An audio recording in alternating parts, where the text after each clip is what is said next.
Women exist solely for the propagation of the species, and their destiny ends here.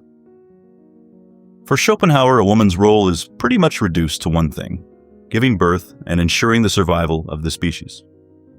This idea comes from his philosophy of the will to live, where human beings are driven by an unconscious reproductive instinct. He sees women as embodying this principle more directly than men, because they're the ones who carry and pass on life.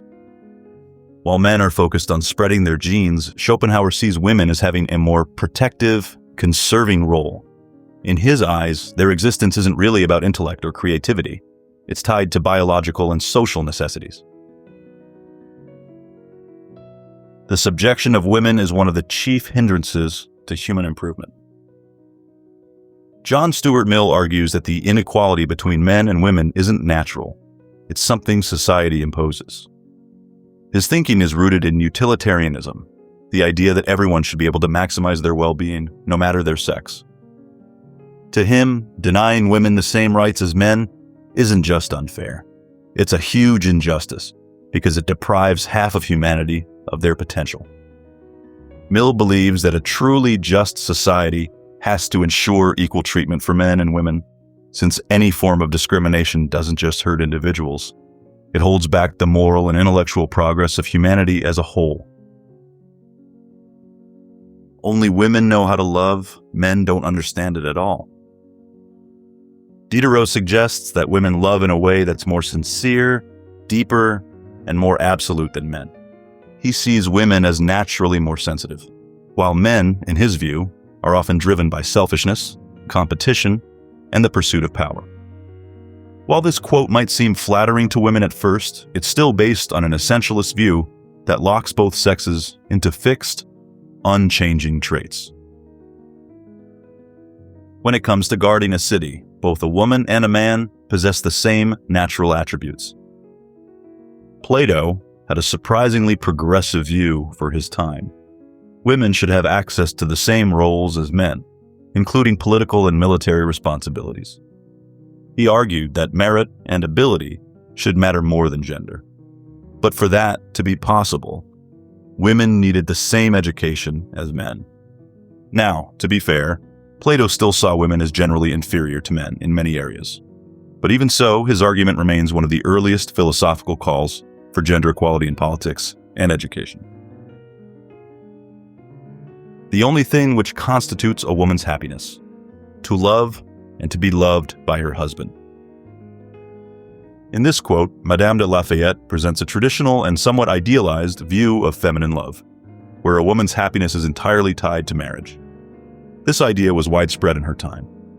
In 17th century aristocratic circles, virtue was seen as the highest value, and a woman was expected to be caring and devoted, even if she no longer loved her husband. This reflects a moral code where duty outweighs passion, and a woman's honor is defined by her fidelity. One is not born, but rather becomes, a woman. For Simone de Beauvoir, femininity isn't something you're born with. It's something shaped by society. For centuries, women have been pushed into domestic and maternal roles, not because of nature, but because of a social system that conditions them for dependence and submission. She argues that women need to recognize this form of alienation and break free from the roles imposed on them.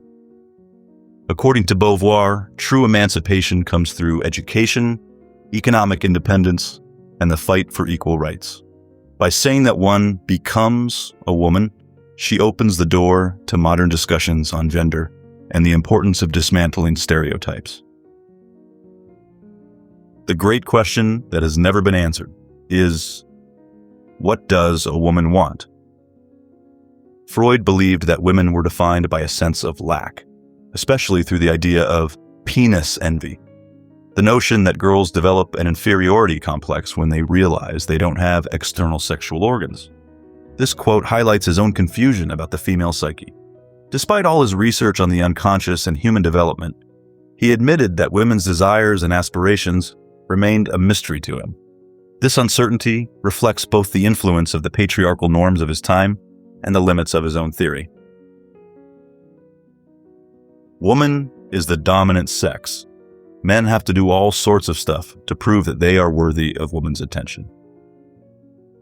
This quote challenges the notion of male dominance by suggesting that women hold the true power in attraction and courtship. While men compete, strive, and pursue, it is ultimately women who choose. This aligns with evolutionary theories of sexual selection, where the chooser holds more influence than the competitor. Socially, it reframes power dynamics. Dominance isn't just about action, but about the ability to decide. Woman is the future of man. Louis Aragon's famous line suggests that the progress of humanity depends on the emancipation of women. The idea is simple but powerful. A society that holds women back also holds back its own future. Aragon, a committed poet and political thinker, saw gender equality not just as a moral issue, but as a necessity for progress.